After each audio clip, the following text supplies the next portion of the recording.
Yo, welcome to Droppin Dimes 2022-2023 season. I'm Sal Herran, and joining me again, it feels like it's been forever, my man, Jamelle Holloway. What's up, What's brother? going on, Jamelle? Man, the season just got going. I'm excited. I'm pumped up, man. New season of the podcast. Ready to get it going, man. Me too. I've been itching and itching. I mean, don't get me wrong. I've stayed pretty busy over the summer as far as content goes. I'm a big nerd, so I like Lord of the Rings. I like Game of Thrones, all that stuff. So the new shows, the House of Dragon and the Rings of Power, that's been keeping me busy with like content, my leisure time. But man, this week and like those two shows are ending, right? And the Yeah. podcasts I've been listening about them are ending, and then just into like right in time, like this week, leading into then the beginning of the season. I'm pumped. I'm Yeah. ready. It's just like, all right, the content of the NBA content that just takes over my life a little bit, but Man, you're a little I different than love me, it. man. I'm all sports all year round. So my wife Yeah. gets the butt end of it, but I'm definitely I'm in the golf in golf with the football season right now. Got baseball playoffs going. Hockey just started, man. I'm in heaven. It's my favorite time of the year. Dude. Yeah, for sure, man. Well, definitely have missed this. I'm looking forward to this season, and which obviously leads, for people listening in, um, dropping dimes. We're going to have a little bit of changes going into because this is our first season, and we're kind of trying to see how things were going to go when we started in the postseason last season, and it was fun. It was great just getting to cover that and go through all the teams. But obviously, there's no hiding. We've said it multiple times that we are Mavs fans. Go Mavs, right? Yes, sir. That doesn't mean we're not fans of other teams, of other players and stuff like that. But I think Jamelle and I decided that we want to keep it Mavs centered, right? When we Yeah. want to maybe tap into that a little bit more and be specific.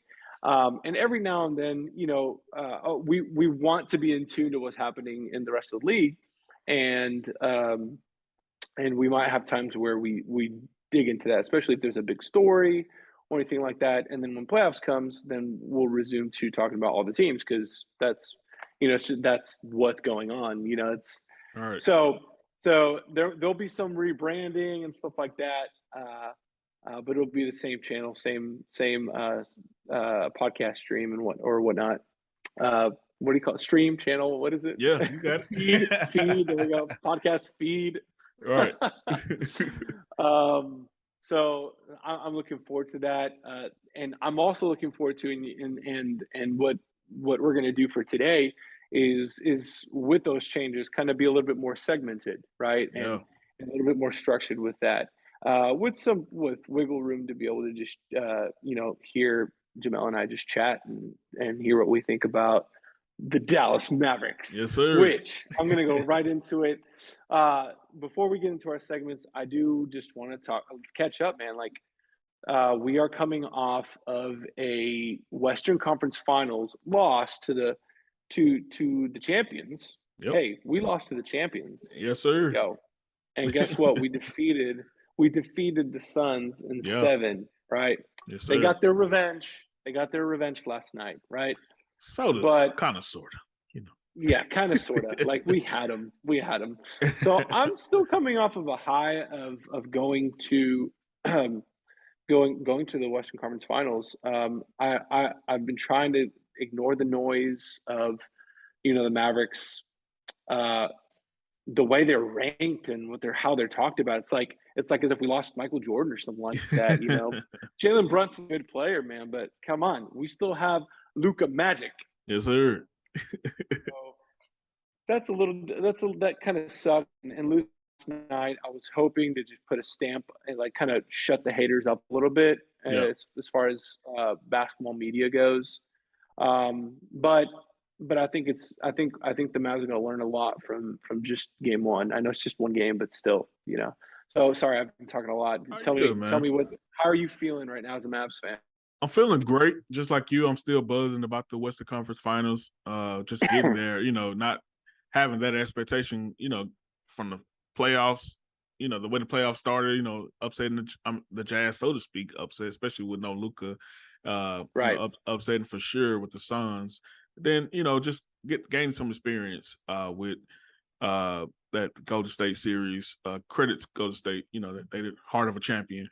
But just touching a little bit of what you said about Brunson, yeah, I think it is being overhyped, what we're losing. Yeah. However, it's hard, brother, to not compare this a little bit to when we lost Steve Nash. Yeah. It's so comparable, brother. You got two guys who came in the league together, Steve Nash and Dirk, Luka, Jalen. Same Yeah. draft. Mhm. One guy, outright superstar pretty much early on in his career, Luka and Dirk. Then the other guy, Yeah. underrated much of their career. And the team decide not to give them, an extension. Mark Cuban again did it again, decide not to match. Now, Yeah. granted, if you look in retrospect, Steve Nash, it seemed like the Suns just outbid the Mavs, at that Yeah. time. They money whipped. Mhm. That's the Yeah. same thing Jalen, with Jalen in New York. Like, there was no way that the Mavs would match because they paid him like an all-star, So it's eerily similar, brother. And it's hard to not to see that comparison, not to have a little bit of concern with that, especially if he can do kind of what Phoenix received from Steve Nash, which is just somebody to Yeah. settle their offense. Because they had talent. They just need somebody to settle. If you look at the Knicks game last night, Wednesday night, that's basically what Jalen did. He didn't get a lot of points, but he had 0 turnovers and 8-9 assists. So that's exactly what they needed. It seemed like Knicks was always just unsettled, and they hung in tough with a tough Memphis team. Granted, they were Yeah. without a couple players as well, but it's gonna be hard. But coming off of last night game with the Mavs, I completely feel that this team, just like Mark Jackson said, has a great chance to be better than last year's.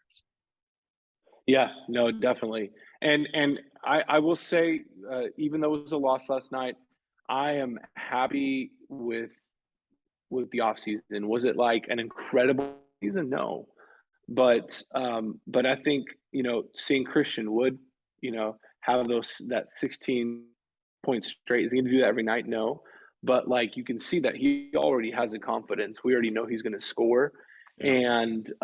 And there was a couple plays, right? He had plays where he was in tune to what was happening, and he's going to be ready and hungry for the dishes from Luka, for even being on that second unit, right? With Dinwiddie, Yeah.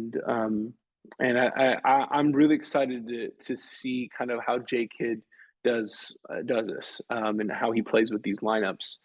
I think we're kind of scratching at the first segment, which we're going to get into right now. Let's just go right into it, and it is, what's up with that? What's up with that? So my first one, I'm mentioning. Okay, so this is how we'll do it. We'll do like I'll hit you with a what's up with that, and then if you got one, you go, and we'll just switch off until we're like, oh, I don't have any more, right? And Sounds we'll do good. that for all the segments. So first one, what's up with J Kidd? Now going back to Christian Wood sooner. All right, here we go. So if you didn't watch the game, right? We have a horrible third quarter, right? Horrible third quarter. We had double the turnovers that we had in the whole first half. Bad, but we're still up, right? Yeah. Fourth quarter comes in. Christian Wood's like, "I'll give me the ball, man. Let's go." 16 straight. Guys are going nuts. We're Yeah. back up like 12, 15 around there. I can't remember exactly how much, but we're Right. back up, right? Mm-hmm. And then our OG big boys lineup comes out, right? Yeah. And we lose our size. Like we're back to Western Conference Finals Mavs that we really shouldn't be going back to. We shouldn't be, because that was so specific to what we needed to do in the playoffs, and you could tell. Then we start. Then what happens, right? DeAndre Ayton has like scores like 2 different times, quick buckets, and Yeah. then it just goes downhill. D-Book, gets fueled, and then I mean, freaking Damian Lee. Damian Lee, man. Like, okay, like I'm not even mad about that. I'm not even mad about that. Right. I'm more mad about the fact that like it was like the momentum, like how it started. Yeah. And J Kidd wasn't like, all right, put Christian, put even JaVale McGee or Christian went back in Mm-hmm. and kind of disrupt that. So what's up with that? Bro, Like, it's I got the same. I have the same sentiments for the most part. I will say that third quarter. It's gonna hurt me to say this, bro, but I put that on Luka. Luka was bullshitting a I'm little okay bit. with that. He was bullshitting a little bit too much, bro. The turnovers and the style of play was all on Luka. But this is a thought I had towards the second quarter because you know we raining, we up 20, so I'm like, okay, we good. Yeah, I started yeah, thinking ahead throughout the season in the rotation because we still have this rotation of Luka playing all first quarter, all third quarter, out the first 6 or 7 minutes in the third, second and yeah. fourth. And Uh-huh. I started thinking that worked great when we had Jalen because we always had two playmakers. What would happen if Dinwiddie or Luka gets hurt? Well, especially Luka. We already know what happened when Luka get hurt. But what would Yeah, happen if Dinwiddie get hurt? Because we've been hearing these things in the offseason about Josh Green. He's always been a pretty good playmaker, but they said he's taking the things up to another level. So we was thinking of that. Or we're thinking about Hardy. Is he going to be that Jalen, comparable player? So we always knew with Luka off the floor, we need another Palmer. We need another playmaker. yeah. So the game turned, brother, once Dinwiddie got that fourth foul. Dude, oh, I was gonna interrupt you and say that. Like, it's not just Luca, it's Yes. freaking Dinwiddie. Yeah, Well, I'm yeah, yeah. saying with Dinwiddie off the floor, it seemed like Luka just like, okay, let me check out the game for a little bit. Like mentally. He Oh, I checked see what you're saying. he checked out. If he Yeah, saw like a lot of times he would like pass the ball instantly and like, man, y'all go for it, y'all do it. Or if he had the ball, he just jack up a deep three, or having a lot of offensive fouls or turnovers. It was just sloppy play overall, led by Luka. And then of course you mentioned, but Christian Wood bringing us back in the third quarter. But the fourth quarter, brother, I have to say, this was this. I think Jason Kidd's hands were tied being this in the first game regarding the Christian Wood decision because yeah, Christian Wood was getting ate up by DeAndre Ayton, and they was running the same exact play. And with Luka and Christian on the floor at the same time, you playing on defense 3 against 5. If you yeah, if the other team has a a consistent score at the 5 position, if whoever Christian's guarding, if they're a consistent scorer, it's going to be tough. If they run the pick and roll, especially. So he had to sit him, for Maxi's sake. But that yeah, that that hurt the scoring because Maxi, apparently he was a game time decision based on he had some kind of illness or something. So he wasn't at his best. But he still played relatively well, being that he had an yeah. illness. Yeah, he did a couple defensive plays that were good. Yeah, Right. But I still think that it was just the momentum that got the best of him at that point. By the time Christian Wood came back in the game, it was nothing they could do. But I really see this being good for them in the long run, if I'll be honest, because it shows them, yeah, you know, first of all, like Christian Wood had a great quote today that I really believe it's going to be good for the long run. He said on sitting, I'm just happy to be a part of this team. It's just a trust thing. I have to build that trust with this team. I'm on a new team. Once I do that, I think we'll be good. So I really believe yeah, that's true. I think Jason Kidd sees that as well. He trusted his 4-quarter lineup from last year, the playoff yeah, lineup. So you can't hurt him for that, being it's a close game, first game. So I think going forward, Christian will be part of that 4-quarter lineup, and Dinwiddie yeah, hopefully won't be in foul trouble. But we gotta find another reliable playmaker. yeah. Like it was different enough to where like the fact that we were up 22 and playing really well is kind of it is encouraging, Right. So then the growing pains kind of caught up to us, and I do think like no, I agree with you. Like my next what's up with that, like um I'll since you mentioned, I'll hit you with my second one, and then if you got one then you go. What my second one was, what's up with in shape Luca, you know? Mm, He seemed tired to me. He yeah. seemed like he was just like all right, you take it, bro. And I get it. Like he was doing a lot, but like at the same because did you see those defensive plays he had? Yeah, He was playing yeah, defense, dude. I was like, let's absolutely. go.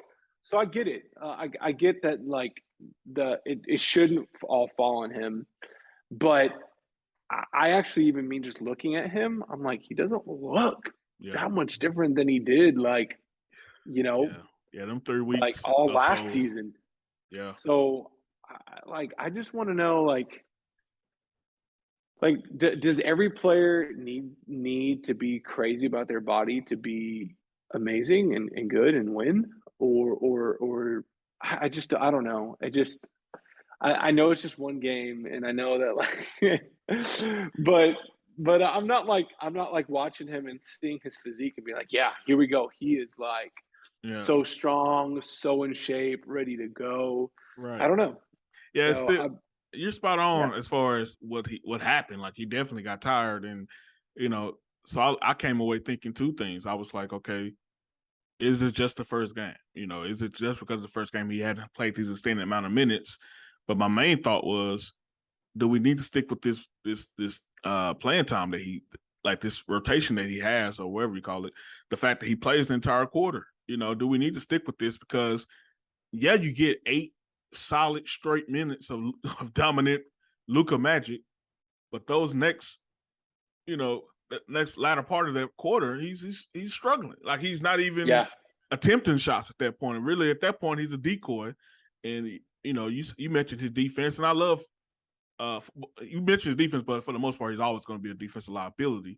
But I love how he was attentive in that first half on defense, and he was like barking and telling guys stay focused and calling out switches. Like he was really active. They showed the audio assist where he was literally just being very vocal on defense. I mean on defense. So I give him credit for that. You can't ask him to do that in his early part of the season where everyone's yeah, still trying to catch their wind.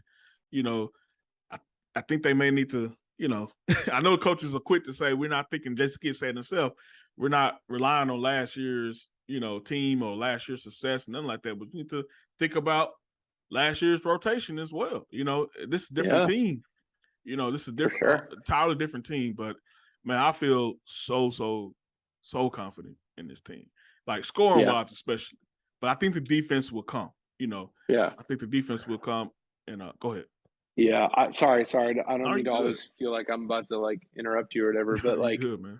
I'm just kind of like I'm just adding on to what you're saying and the fact that like I also really like what's going on the like the you can tell that it's a good culture outside off the court, right? Yeah, Or even outside of the bright lights. yeah, Like just the way that J Kid talks, the way he talks with his players, the camaraderie that you can see that he has with the players, hmm and it just seems really, really positive.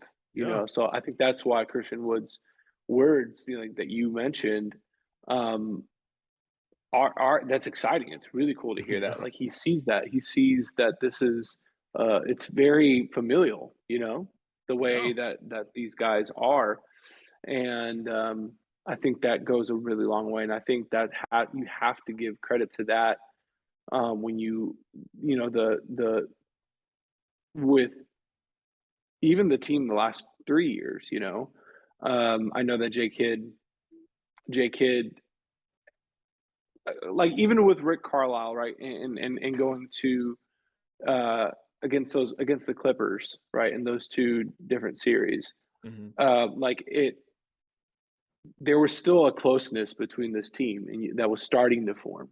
yeah, And I think J Kid was this last piece in the in the last season, and then right, leading up to this off season and this season, it was that last piece to really, I guess, just create the new culture and create this familial uh, feeling that I think the players like the new players like Christian Wood and even Jaden Hardy yeah, and all the new guys probably feel. You know what I'm saying? Does that make absolutely. sense? Yeah, it makes sense, man. And I think Luka has a lot to do with it. Like he's a culture guy and a team guy.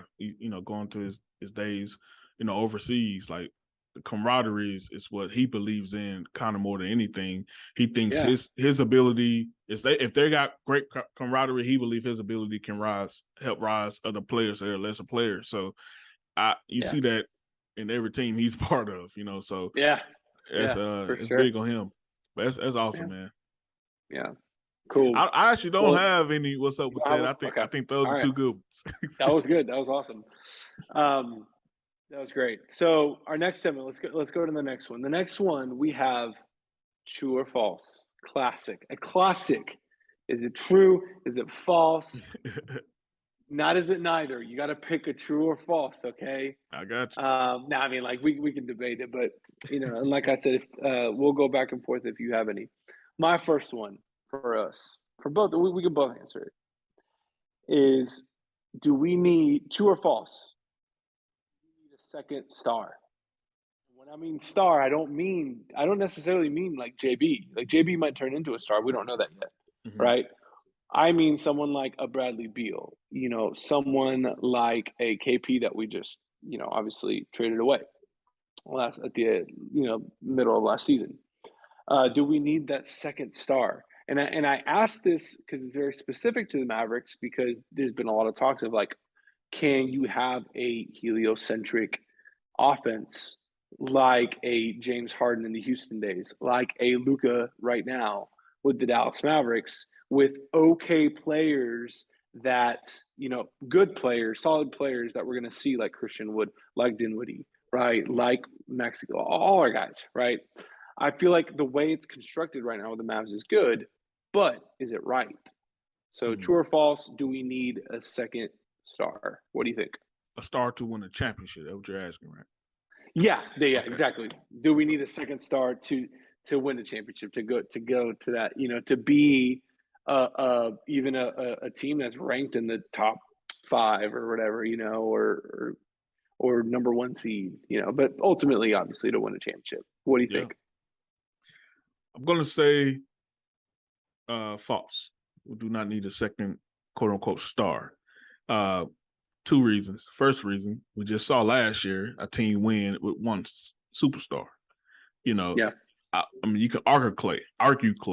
You can argue, Poole, whatever you want to argue. But yeah, but I would say Clay is technically in that like Bradley Beal kind of like talk. Do you don't think so? Clay off of his injury, Yeah. you know what I'm saying? The Yeah, way he that's true. played That's true. last year. I'm not saying Clay in career-wise, because definitely I respect Clay tremendously.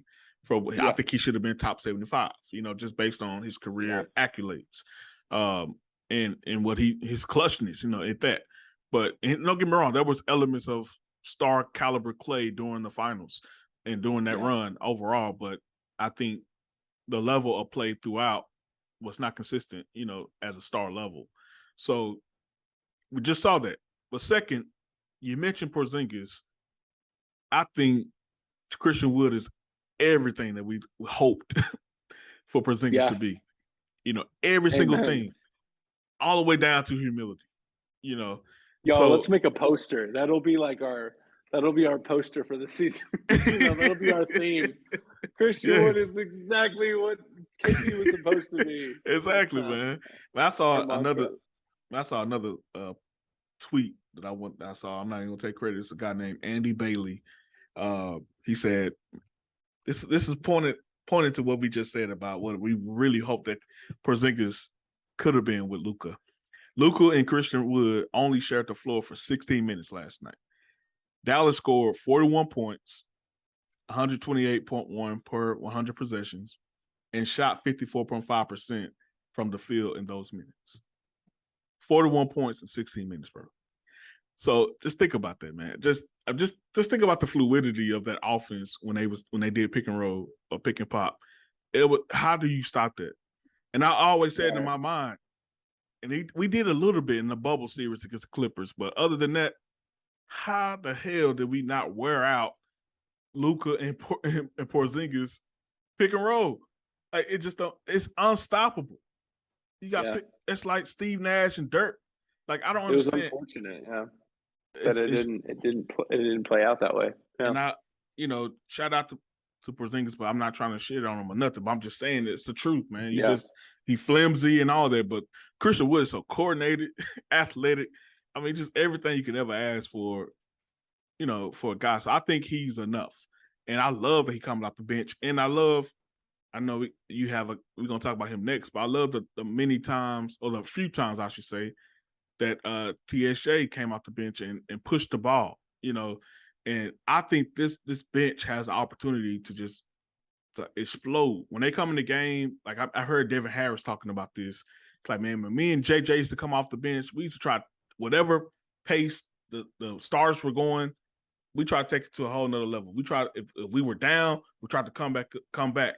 If we were up, we try to push the lead forward. Luka plays at such a slow pace, that this bench coming off, they can just be so fast, especially when the more Jaden Harden gets integrated, But between his speed, Josh Green's speed, they come at you in waves, man. And I think that's true. It really had the opportunity to lean heavy, of course, on Luka, but lean heavy on coming at you in ways, whether they be offensively or defensively. And I think it's not a lot of teams that can match that, player for player. Think of a Memphis, maybe the Clippers, Golden State, of course. But Golden State, to me, I think you putting I ain't trying to go too much in it, but we putting a lot on some young players, Yeah, potentially the Pelicans. Potentially Pelicans, exactly. So it's wide open at the same time. It's everyone seems to have a chance, put it like that. So I think in this year's NBA, this team got a chance, man. Yeah, no, definitely.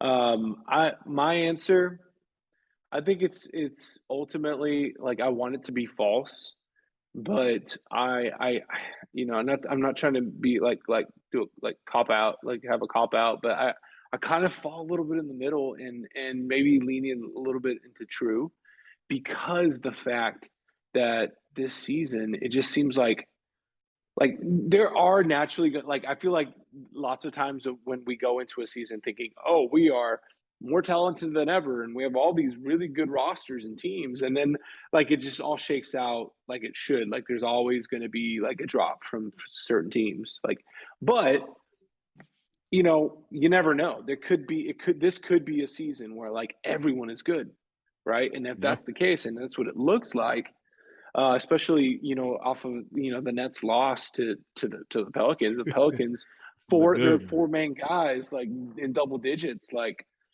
freaking killing it. Like so I kind of start to feel a little bit insecure, a little bit nervous about like, oh man, like do we need like, yes, for sure we need a second ball playmaker. We're both wanting to say like the same thing, I think. When we're saying playmaker, I don't know why. Yeah.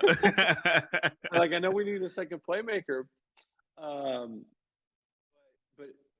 but does it have to be a star? And I'm like, maybe it should. I don't know, but I do because like history shows that the heliocentric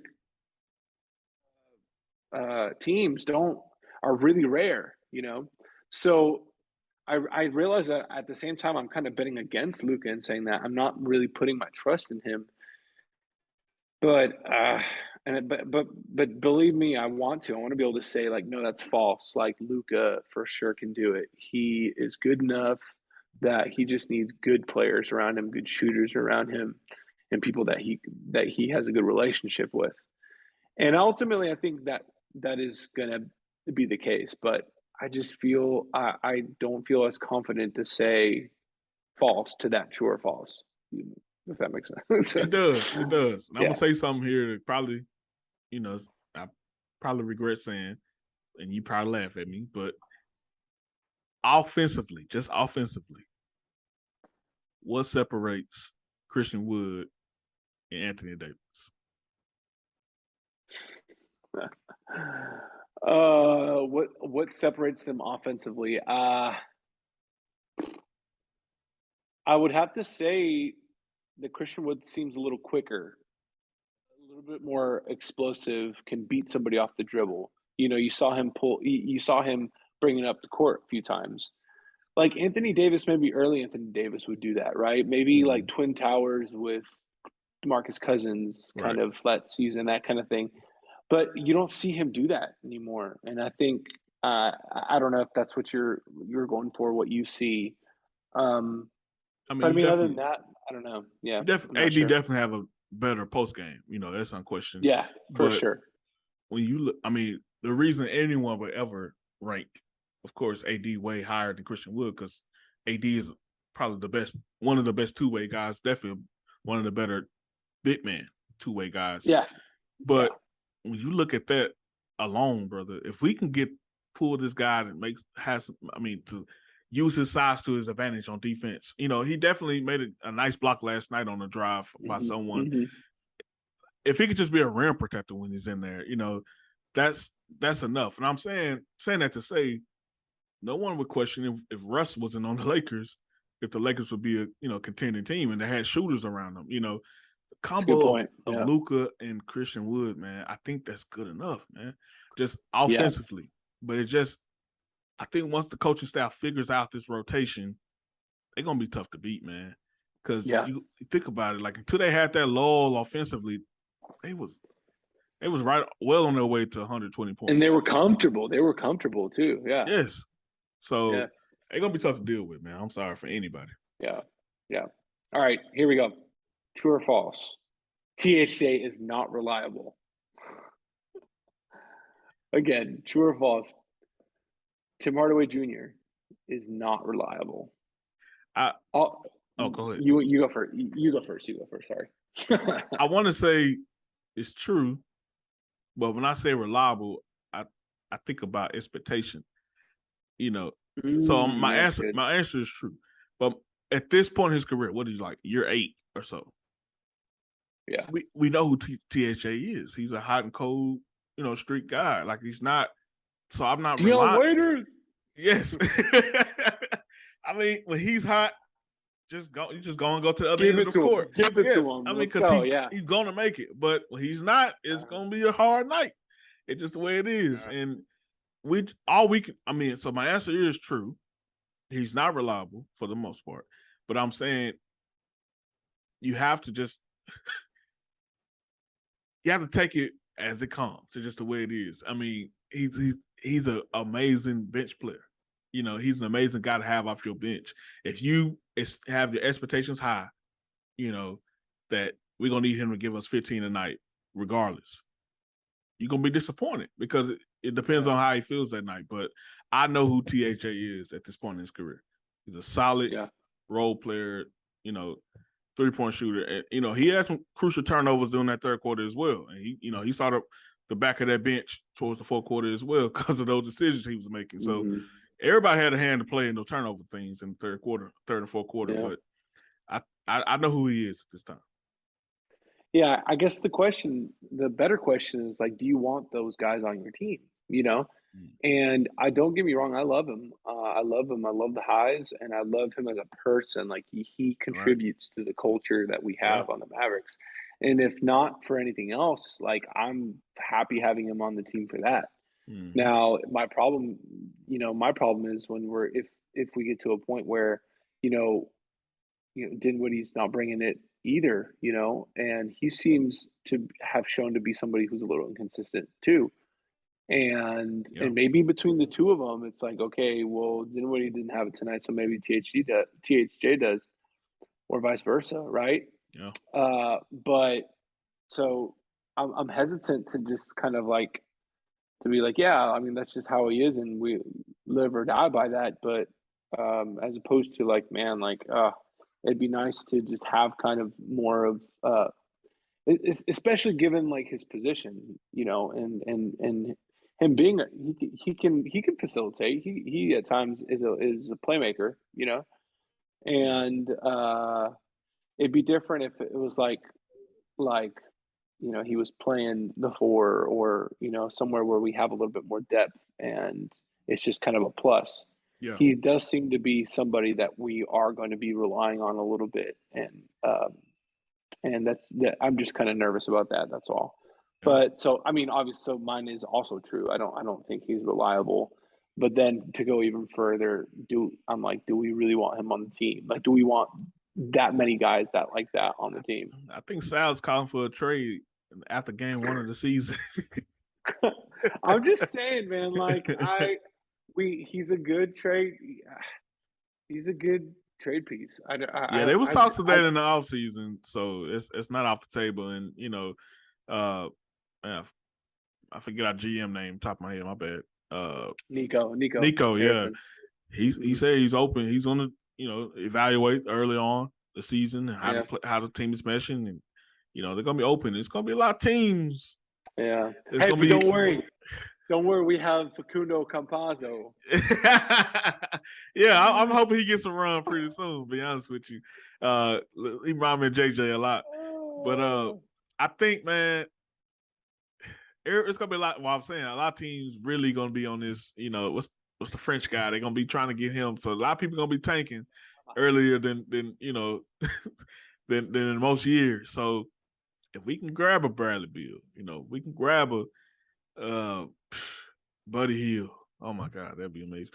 But is Buddy Hield THJ? If they pretty much one the same. But I know you want like a bona fide all-star. That what you hitting towards, right? I think so. Or if not, just somebody like who comes to mind? Like when I think of like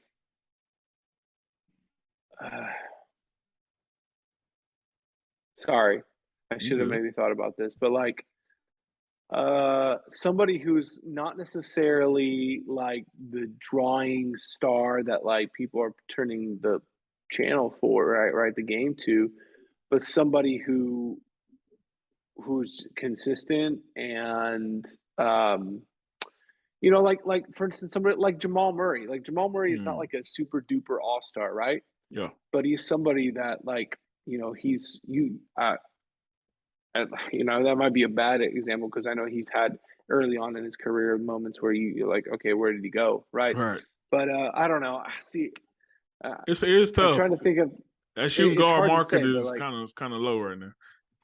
Like, or even like Jaylen Brown. Jaylen Brown, I wouldn't say is like top 15 guy, know. But he's good. He's really freaking good. I love and he's a two-way player. Like there we go. That's good. Somebody that I'm kind of thinking about. That would be perfect. Yeah. That's not trying to take the ball away from Luka, but when you give him the ball, he's going to give you buckets. Absolutely. On a consistent basis, right? Yeah. And I mean, yeah, it'd be great if Dinwiddie can turn into that, but I don't know if really that's gonna happen. It'd be great if THG could do that, but like they have not shown that otherwise. So I don't know. We'll it's gonna be tough. Awesome. Well, you mentioned Wembanyama, and I'm using that as the transition to the next our next segment, which is what's going on in the NBA corner. Okay. This is the chance where we can tap into what's going on in the rest of the league. And I have two points here for us to talk about. And the first one, given off of, we mentioned them, the Pelicans, their hot start here and their win against the Nets. I believe they won like 130 to 108 or something like that. Yeah. Zion. It was Brandon Ingram led with like 28 points. Zion had like 25 and 9 or something like that. Crazy. And of course McCollum. And this team they look like, just as good as what everyone, like all the enthusiasts of this team were saying, right? They look just as good as everyone was saying in the offseason. But what I want to get at is Zion's expectations. What can we expect from Zion? Is this like, do you think we're going to get a full season from Zion and he's back and this is going to be it? Should we expect that, or should we just kind of be like, hey, Brandon Ingram's the one who should kind of be the leader in a sense, and Zion's just like a plus? I don't know. What do you think? What are your thoughts on the Pelicans, on Zion expectations? Well, yeah, I definitely think that you'd be a fool to not have thoughts that Zion's going to miss at least 30 games this year. It's just the Yeah. nature of his body, and the I don't think he can hold up a whole entire season. And I think the Pelicans will be smart, if they want to have him, within the postseason to not play him, for the entirety of the season, Yeah. at least 20 games off. But I don't know. It's a very good question as far as him and Brandon Ingram. I think they are at two different levels or points of their career. I think Brandon Ingram is entrenched in his prime right now. Like Yeah. he's in his bag. He's figured this whole thing out. He's kind of unstoppable right about now. I think Zion is still, catching his NBA legs.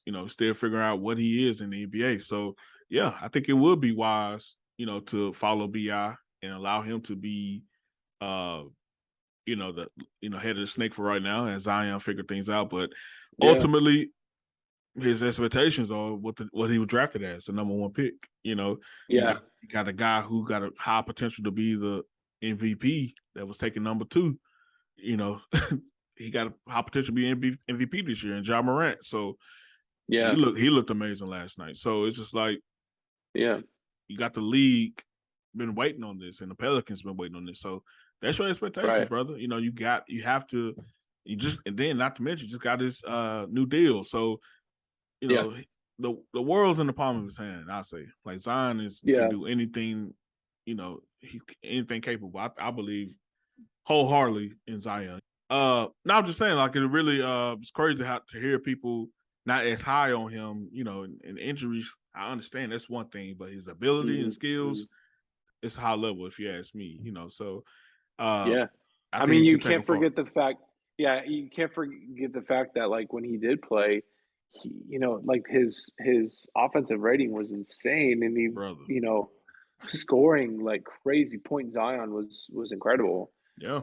So would you say though? Would you say that? So you're kind of thinking like their ceiling is only as high as Zion can take them. Yeah. I think Bi can take him Okay. to the first round, you know, give you a couple games just like last year. I'm not just saying it because of what happened. I just think that it's the max he could do. He's that Yeah. level of player, but Zion is dominant. Like Yeah. he can take over a game and a series and like take away a team's will. Because it's nothing you could do. Like all 11 of his makes last night was in the paint. Yeah. And don't get me wrong, Brooklyn, they don't have any, big man. Claxton don't count. He's Yeah. him and KD the same person. Uh, so don't get me wrong, he didn't have anyone that could possibly stop him. But Yeah. in that's the case across the league, though. It's not going to be a lot of Valanciunas. They got the Valanciunas. Not going to be a lot of Steven Adams. Yeah. So Yeah. so who's going to stop Zion? So I think if they want to go as far as they can go, it's going to be have to be through a healthy Zion. But the best thing about this is CJ McCollum is now the third guy. I don't believe in that guy whatsoever. Now that he's out the mix, they got a great chance. Uh, yeah, yeah. Yeah, I know, totally, yeah. Um, I mean, it's funny too that I got my the last point on this is it's I find it interesting that typically BI is the kind of player that you would think that you would the prototypical player right now that you would want, right? Yeah. The way he, his body type, he's very KD like, Mm-hmm. and so that tends to kind of feel like it's the safe route if he can turn into this like superstar. Yeah. But like obviously the risk, the and the more risky player is a player like Zion, that his ceiling is much higher because of this, like you said, this dominance, Yeah. right? Mm-hmm. But of course, we've seen history not be too great to these big guys that Yeah. like have this upside, and then just can't stay on the court. So I hope that like he can stay on the court. For the sake of just the league and just I like his game. Like Me too. I hope that he's successful and that it goes well. And I would love to see battles between the Pelicans and the Mavs, and have Luka, these Man. these giants, these juggernauts going at it, So Yeah. that would be cool to see. I had one more point here, but I really want to get to our next segment, our last segment, Let's do it. and so that we can kind of finish out with any last thoughts about the Mavs. And one of my favorite segments here, trivia. All right. Trivia. It can be NBA trivia, it can be Mavs trivia. What I got some Mavs trivia for you today, Okay. and then and we'll switch off like next show. And then you got some trivia for me. But in today's trivia, the Dallas Mavericks trivia. That's what it's gonna be today. Dallas Mavericks finals trivia. You ready Ooh, for it? I'm ready. And like we'll do. I'm not gonna be like ask you the question and then just not say anything. Like if I need to give you some clues, like especially on like you'll see, then I will. Gotcha. So what we're doing today is the starting lineups for both the '06 finals and the 11, the championship finals. Okay. So let's start with, and I realize that they can be different from game to game, but the most like this was the starting five for most of the series and Okay. So for '06, here we go. Who was the start? I mean, you want to go position by position, or are you just going to name them? And '06. Let's go Who was name. the starting? I'll Here go. we go. Point guard. Who was the starting point guard for Ooh. the '06 Mavs? See, my mind goes. I'm gonna go Jason Terry because I know D Harris eventually got in the lineup, but I'm gonna go Jason Terry. So yes, that's correct. Sorry, that's correct. Okay, Jason Terry. Terry. Yeah, it was kind of weird though because like you're right that then Devin Harris comes in, and even Buckner, uh, uh, Greg Buckner had started actually for the first game.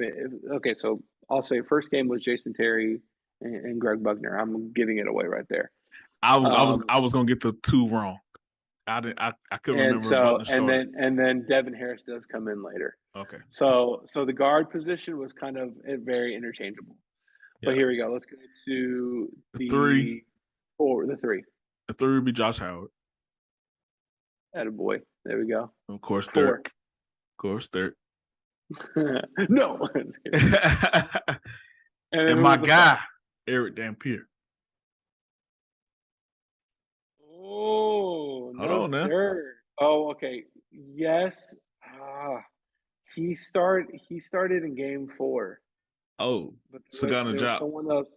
There we go. Sagana Job started in game 1, 2, and 3. Oh, okay. Yeah, because he was hot coming out of the Spurs series too. I forgot about that. That's true. Yeah. All right. You ready for 2011? All right, 2011. Point guard. Who started at point guard? My favorite point guard of all time, Jason Kidd. Yes, sir. At the 2, they had Deshaun Stevenson. Yes, sir. At the 3, Sean Marion. At the 4, the GOAT, Dirk Nowitzki. And at the 5, Tyson Chandler.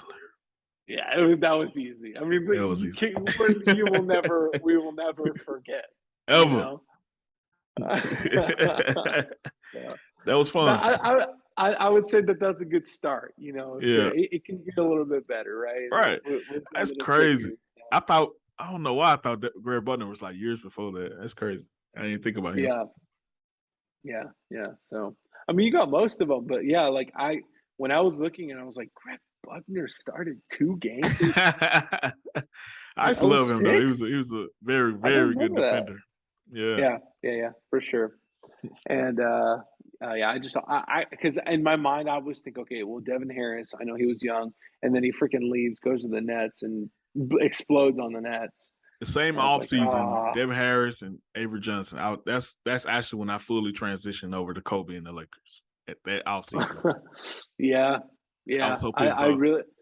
I think they did Avery Johnson dirty, but obviously we don't get Carlisle that's true. If that didn't happen. But I mean, not necessarily true, but I don't know. So not the way it ended up happening. So Jay Could and Avery couldn't coexist. Yeah, it was bad. Yeah. All right. So Jamelle, before we get out of here, you got any last thoughts about just the game last night, or or just the season in general or anything like that? Yeah, I think that Mavs fans should be encouraged, 100% Yeah, encouraged. I think it's gonna be a great season.